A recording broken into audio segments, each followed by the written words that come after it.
Malgré la pluie qui tombe enfin sur le Béarn, le balai des tracteurs pleins de maïs était dense ce matin à la coopérative Euralis.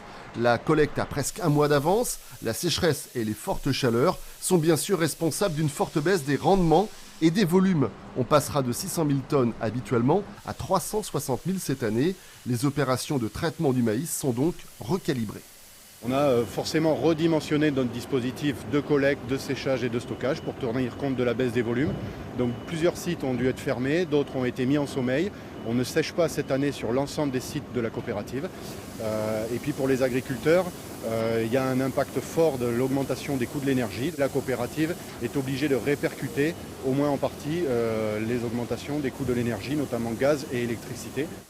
En fait, la seule bonne nouvelle cette année, c'est le taux d'humidité des grains de maïs. D'habitude autour de 25%, il est plutôt à 20% après cet été torride. Il faudra donc dépenser moins d'énergie pour le séchage. Et dans le contexte actuel, ce n'est pas négligeable, car Euralis est confronté, comme toutes les entreprises, mais à une échelle très importante, à l'explosion des coûts énergétiques. Le gaz, vous l'aviez dans les 20 € du mégawatt, il était entre 15 et 20. Aujourd'hui, il est entre 150 et 200. En gros, les coûts ont été multipliés par 10 entre 2020 et 2022. Voilà. Sur une consommation de gaz pour le groupe Euralis, c'est à peu près 80 000 MW de gaz et 7-8 000 MW d'électricité. Avec une gestion anticipée des marchés énergétiques, Euralis espère amortir légèrement le choc, mais il s'annonce très rude pour le monde agricole.